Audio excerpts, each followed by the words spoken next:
आज के इस वीडियो लेक्चर में मैं आपको विलयन के बारे में बताऊंगा। विलयन दो या दो से अधिक पदार्थों के समांगी मिश्रण को विलयन कहते हैं। समांगी को होमोजीनियस कहते हैं। होमोजीनियस, दो या दो से अधिक पदार्थों के समांगी मिश्रण को विलयन कहते हैं। ये तो परिभाषा हो गई। जैसे जब हम चीनी को जल में घोलते हैं, चीनी प्लस जल, तो दोनों परस्पर मिलकर एक पारदर्शी समांगी मिश्रण बना लेता है, जिसको हम विलयन या सॉल्यूशन कहते हैं। यहाँ चीनी सोलूट है, सोलूट या विलेय, और दूसरा जल सॉल्वेंट है या विलायक है। इस प्रकार विलयन के दो घटक होते हैं, पहला विलेय, दूसरा विलायक। अगर हम परिभाषित करें तो विलयन का जो वह घटक जिसकी भौतिक अवस्था विलयन के समान होती है, उसे विलायक कहते हैं। यहाँ जल लिक्विड स्टेट में है, द्रव अवस्था में है, और चीनी और जल का मिश्रण भी जो विलयन है, यह भी लिक्विड स्टेट में है। तो चूंकि जल की भौतिक अवस्था और विलयन की भौतिक अवस्था दोनों एक समान है, इसलिए जल एक विलायक है। और चीनी चूंकि जल में घुला हुआ है, यह विलेय पदार्थ कहलाएगा। यहाँ पर भौतिक अवस्था के आधार पर विलेय और विलायक की पहचान तो की जा सकती है, किंतु कभी कभी दोनों की भौतिक अवस्था एक समान होती है। ऐसी स्थिति में जिस पदार्थ की मात्रा अधिक होती है उसे हम विलायक कहते हैं, जबकि दूसरे पदार्थ को विलेय कहते हैं। जैसे पीतल, अगर हम पीतल का वो संघटन देखें तो पाते हैं इसमें पीतल में दो चीज़ें होती हैं, एक तो तांबा प्लस दूसरा जस्ता। यह देखा गया कि 70% तांबा भारानुसार 70 ग्राम तांबा और 30 ग्राम 30% ये जैसे जस्ता, इन दोनों को मिला दें तो पीतल प्राप्त होता है। तो यहाँ पर जो कि भार के अनुसार तांबा की मात्रा अधिक है, दोनों ठोस अवस्था में है, दोनों सॉलिड स्टेट में है, और पीतल भी सॉलिड स्टेट में है। तो विलयन के दोनों घटकों की भौतिक अवस्था विलयन के समान है। पीतल एक ठोस विलयन होता है। चूंकि कॉपर की मात्रा से अधिक है, जिंक से अधिक है, इसलिए यहाँ पर इस उदाहरण में कॉपर को विलायक और जिंक को विलेय मानते हैं। भौतिक अवस्था के आधार पर विलयन अनेक पदार्थों से मिलकर के बन सकते हैं।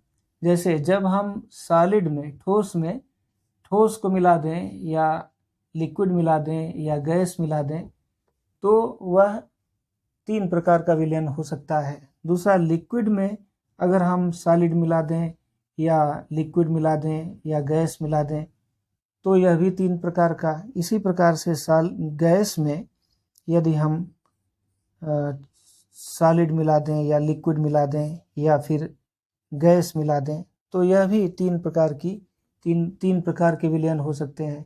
इस तरह से विलयन कुल 9 प्रकार के हो सकते हैं। भौतिक अवस्था के आधार पर यहाँ पर एक विलायक, दूसरा विलेय पदार्थ। यदि विलायक ठोस हो और विलेय पदार्थ ठोस, द्रव अथवा गैस हो। यहाँ विलायक द्रव है और विलेय पदार्थ ठोस, द्रव अथवा गैस है। यहाँ पर गैस विलायक है और अन्य पदार्थ जो ठोस, द्रव और गैस हैं, ये तीनों विलेय पदार्थ हैं। यहाँ बहुत महत्वपूर्ण बात है कि जब किसी गैस में गैस का मिश्रण होता है तो वह सदैव समांगी ही होता है। गैस और गैस का मिश्रण सदैव समांगी होता है, वह विलयन ही होता है। अब हम इसके पश्चात विलयन के सांद्रता व्यक्त करने की विधियों के बारे में पढ़ेंगे। विलयन की सांद्रता व्यक्त करने की कई विधियां हैं, जिसको एक एक करके यहाँ पर आप अध्ययन करेंगे। इसमें पहली विधि है ग्राम प्रति लीटर में सांद्रता। सांद्रता व्यक्त करने की विधियां।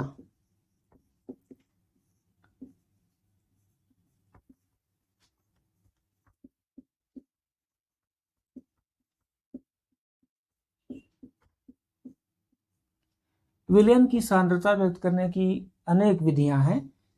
पहला है G/L सांद्रता, अर्थात ग्राम प्रति लीटर में सांद्रता। किसी विलयन के 1 लीटर आयतन में विलेय पदार्थ के ग्रामों की संख्या को उसकी ग्राम प्रति लीटर सांद्रता कहते हैं। जैसे यदि 1 लीटर विलयन में मान लीजिए 150 ग्राम चीनी घुली हुई है, तो उसकी सांद्रता G/L कंसंट्रेशन के रूप में हम कह सकते हैं कि 150 ग्राम प्रति लीटर, 150 ग्राम चीनी प्रति लीटर। इसको यहाँ पर विलेय पदार्थ का भार और यहाँ विलयन का आयतन दिया गया है, G/L कंसंट्रेशन। तो G/L ये सूत्र होगा, G/L concentration equal to G/L सांद्रता इज इक्वल टू विलेय पदार्थ का द्रव्यमान, विलेय पदार्थ का द्रव्यमान बटे विलयन का आयतन लीटर में। यहाँ यदि आयतन लीटर में नहीं दिया है, मान लीजिए मिलीलीटर में दिया है, तो ऐसी स्थिति में उसमें 1000 का गुणा करके जैसे हम G/L सांद्रता निकाल सकते हैं, या लिख सकते हैं जैसे विलेय पदार्थ का ग्राम में मान लीजिए द्रव्यमान है, इसको m से लिखें ग्राम में, और विलेय पदार्थ का आयतन V लीटर में लिख दें। यदि यह लीटर में नहीं है, मिलीलीटर में है, तो लिख सकते हैं मान लीजिए ये द्रव्यमान है ग्राम में और आयतन है VmL। तो यहाँ पर क्योंकि मिलीलीटर को लीटर में बदलने के लिए आपको 1000 का भाग देना होता है, तो यहाँ पर 1000 का भाग देंगे तो यहाँ गुणा हो जाएगा, गुणे 1000। तो ये G/L कंसंट्रेशन के लिए इस तरह का सूत्र प्राप्त होता है, यहाँ पर मिलीलीटर में, और दूसरा G/L कंसंट्रेशन जो है ये लीटर में सांद्रता, लीटर में आयतन विलयन का दिया हुआ है। इस पर अनेक प्रकार के न्यूमेरिकल दिए गए हैं आपकी बुक में, जिसको आपको एक एक करके सॉल्व करना है। आगे दूसरी जो सांद्रता व्यक्त करने की विधि है, ये पहली हो गई G/L कंसंट्रेशन, दूसरा है भार प्रतिशतता, नंबर 2 है भार प्रतिशतता, या कहेंगे W/V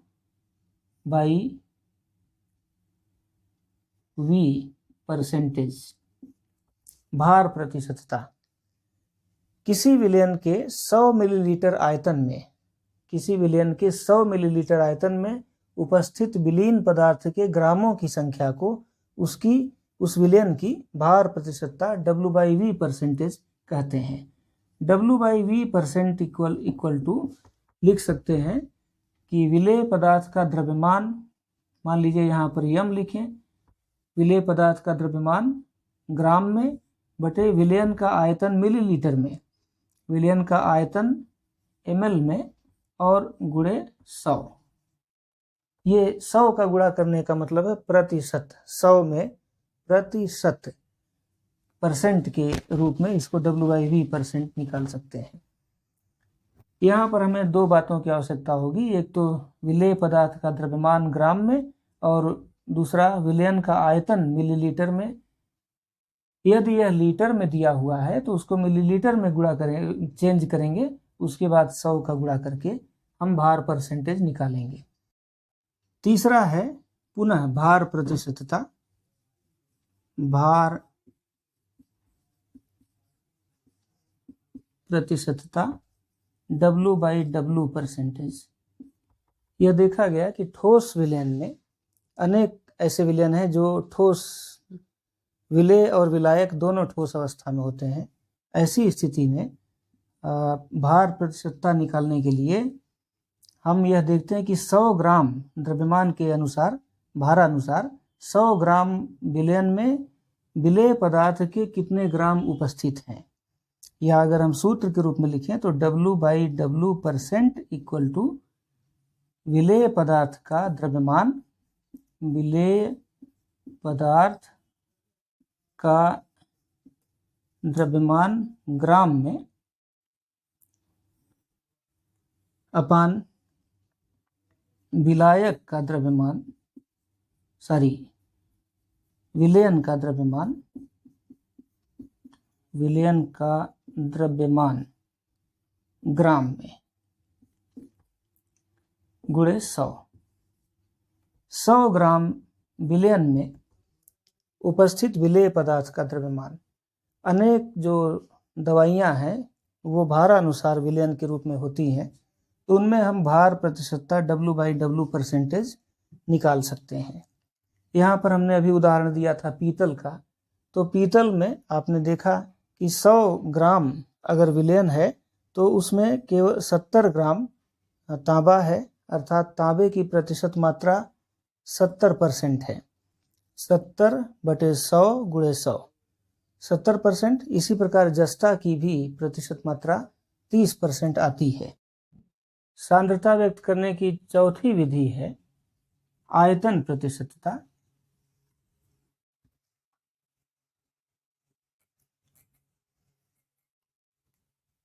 चौथा आयतन प्रतिशतता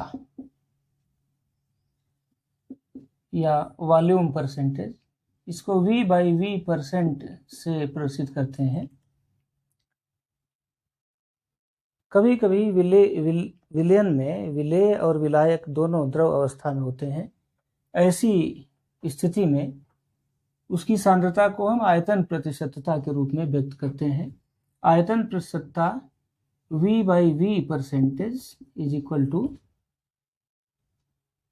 विलेय पदार्थ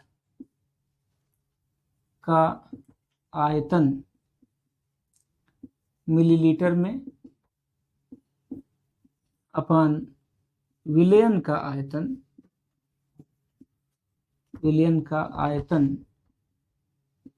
मिलीलीटर में गुणे 100। अर्थात किसी विलयन के 100 मिलीलीटर आयतन में उपस्थित द्रव विलेय पदार्थ जो द्रव अवस्था में है उसके मिलीलीटरों की संख्या को 100 मिलीलीटर विलयन में उपस्थित विलेय पदार्थ के मिलीलीटरों की संख्या को W/V% कहते हैं। अनेक दवाइयों में, औषधियों में, सिरप में एल्कोहल की प्रतिशत मात्रा V/V% के रूप में लिखी रहती है, जैसे 12% V/V। इस तरह से दवाइयों पर लेबल में प्रिंट किया रहता है, तो वह आयतन प्रतिशतता को व्यक्त करता है। पांचवा है ppm में सांद्रता। ppm का अर्थ है पार्ट्स पर मिलियन। मिलियन का मतलब होता है 10 लाख। जब कोई पदार्थ बहुत कम सांद्रता में उपस्थित होती है, बहुत कम मात्रा में उपस्थित होती है, तो उसकी सांद्रता को हम ppm में व्यक्त करते हैं, 10 लाख में। जैसे आपने पढ़ा कि प्रतिशत अर्थात 100 में कितना है, कोई भी पदार्थ 100 ग्राम में कितना है, 100 मिलीलीटर में कितना है। यहाँ पर 10 लाख भागों में, किसी विलयन के 10 लाख आयतनों में या 10 लाख ग्रामों में उस विलेय पदार्थ के कितने आयतन उपस्थित हैं या कितने ग्राम उपस्थित हैं, उसे हम उसकी ppm में सांद्रता कहते हैं। सूत्र के रूप में लिखें तो ppm concentration is equal to पदार्थ का आयतन मिलीलीटर में अपान विलयन का आयतन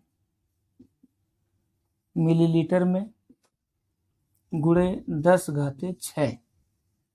आप जानते हैं 1 मिलियन बराबर होता है 10 लाख।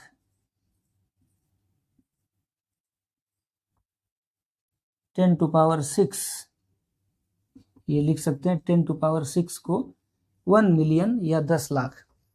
तो यहाँ पर 10⁶ का गुणा किया गया। जैसे प्रतिशत 100 में निकालना होता तो 100 का गुणा करते, मिलियन में कितना भाग उपस्थित है तो उसको हम ppm में व्यक्त कर सकते हैं।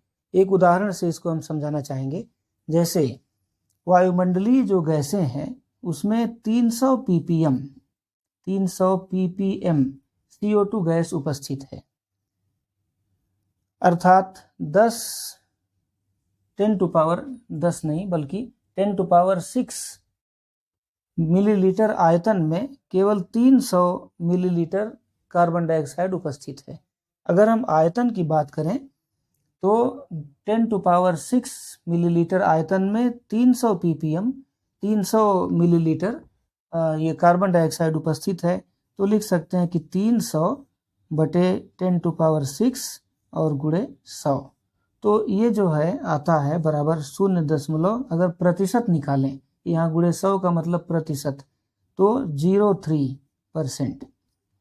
वायुमंडल में CO2 की प्रतिशत मात्रा चूंकि 300 ppm है, 300 ppm अर्थात 10 लाख में 300 उपस्थित है, CO2 की मात्रा 300 है। तो 300 CO2 की मात्रा बटे विलयन की कुल मात्रा गुणे 100 बराबर 0.03। तो एवरेज रूप से पृथ्वी पर कार्बन डाइऑक्साइड की मात्रा 0.03% होती है। अगला है छठा, ppb में सांद्रता। ppb, B for billion. जैसे आपने मिलियन के बारे में पढ़ा, 10 लाख, तो 1000 मिलियन बराबर होता है 1 बिलियन। अगर हम 1 बिलियन में किसी पदार्थ की मात्रा का निर्धारण करें, यहाँ पर ppb लिख दें, तो ppb कंसंट्रेशन इक्वल टू पदार्थ का आयतन मिलीलीटर में अपान विलयन का आयतन मिलीलीटर में गुणे 10⁹ 1 बिलियन होता है 10⁹ के बराबर। तो यहाँ 10⁹ का गुणा कर देंगे। ऐसी स्थिति में यह होगा जब पदार्थ की प्रतिशत मात्रा या सांद्रता बहुत ही कम हो। अत्यंत कम होने पर हम इस तरह का कैलकुलेशन कर सकते हैं। अगला है मोल अंश।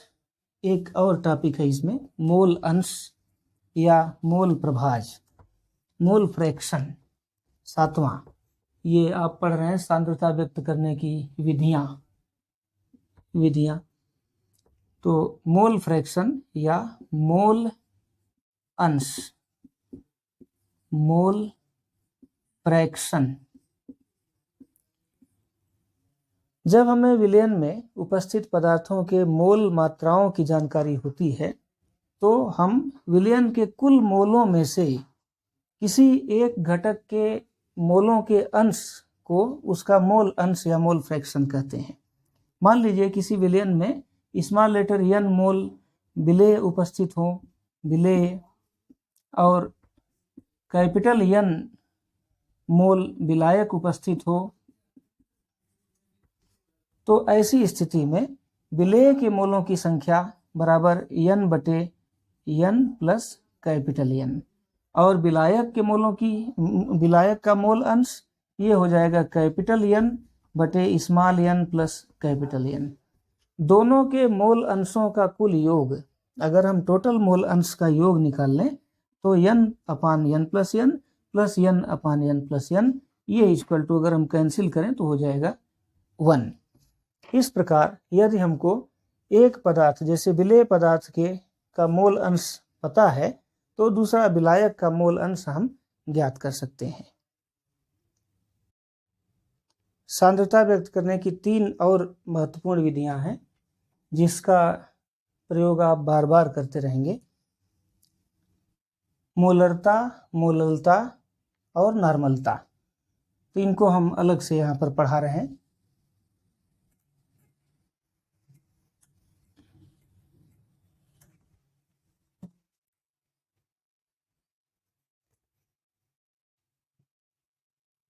आठवां, नॉर्मलता, इंग्लिश में नॉर्मेलिटी, NORMALITY। नॉर्मेलिटी, इसे कैपिटल एन से दिखाते हैं, प्रदर्शित करते हैं। किसी भी विलयन के 1 लीटर आयतन में विलीन पदार्थ के ग्राम तुल्यांकों की संख्या को उस विलयन की नॉर्मलता कहते हैं।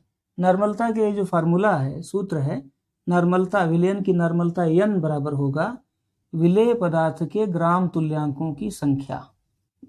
विलेय पदार्थ के ग्राम तुल्यांकों की संख्या अपान विलयन का आयतन, विलयन का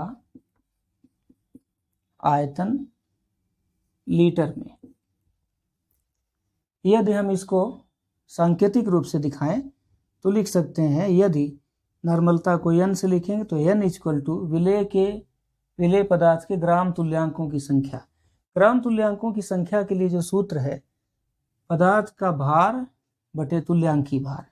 अगर हम इसको भार को स्मॉल लेटर W से और तुल्यांकी भार को E से दिखाएं तो W/E, और आयतन को V से दिखाएंगे जो कि लीटर में होगा।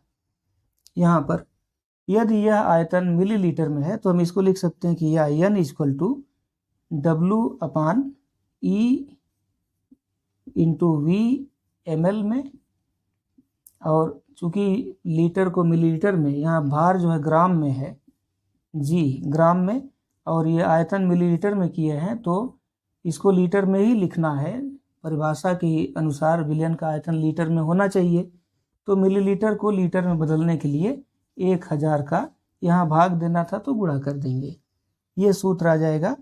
यहाँ पर हम बहुत संक्षेप में लिखें तो W equal to NeV, W is equal to NeV।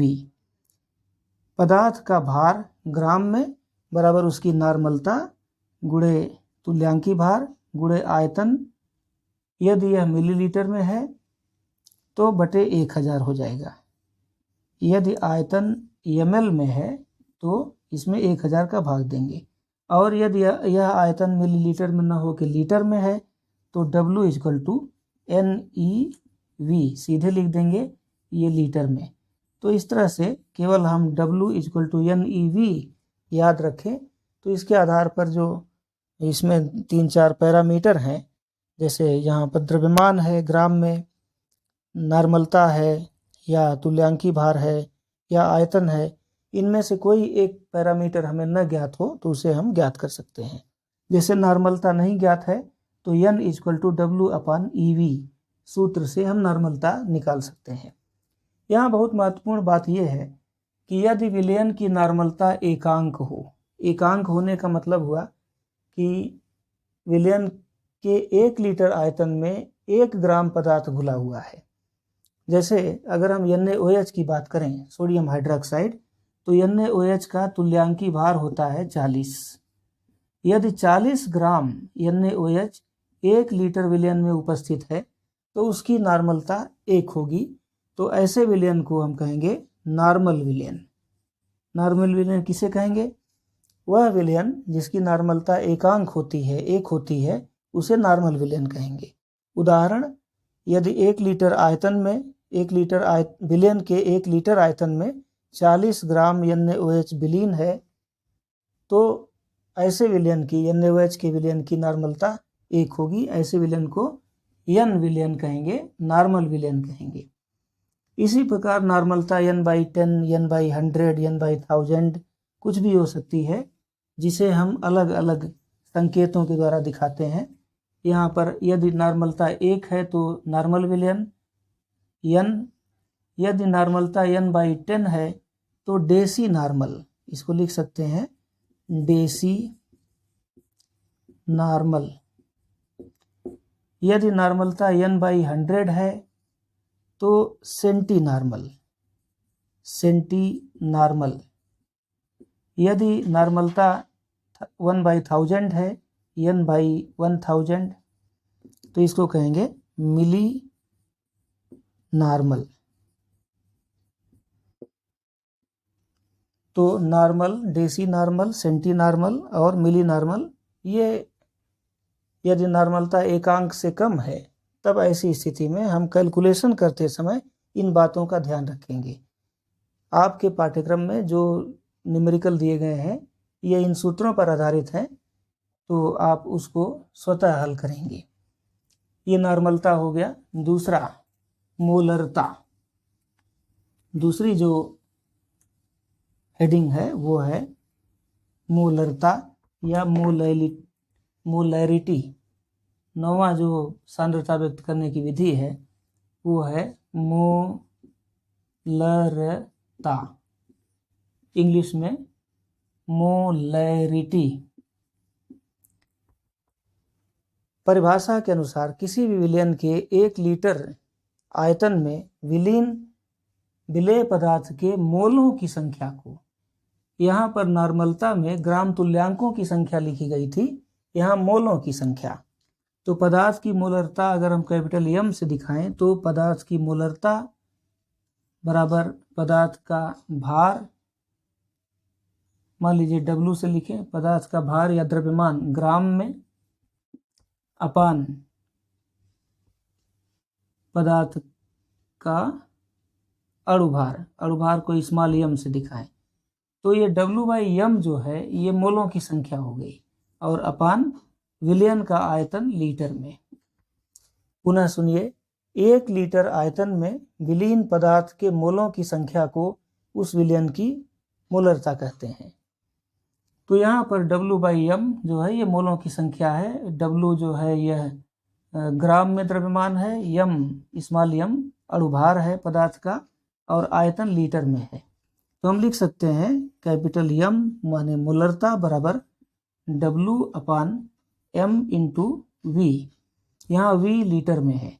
यदि यह प्रश्न में लीटर में नहीं दिया है, मिलीलीटर में दिया है, तो आप इसे 1000 का यहाँ गुणा करेंगे और इसको लीटर में बदल लेंगे। यदि आयतन ml में है तब 1000 का गुणा करेंगे, और भार सदैव यहाँ पर ग्राम में ही रखा जाएगा, ग्राम मिलीलीटर और 1000 का गुणा।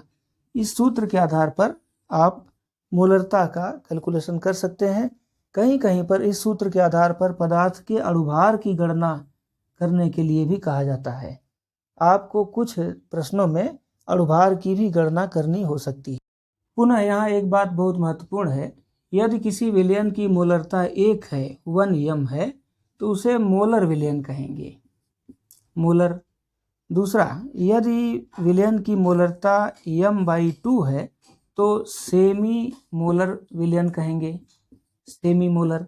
इसी प्रकार विलयन की मोलरता m/10 या m/100 या m/1000 हो तो इसको डेसीमोलर, डेसीमोलर, इसको सेंटीमोलर, और m/1000 को मिलीमोलर विलयन कहेंगे, मिलीमोलर विलयन।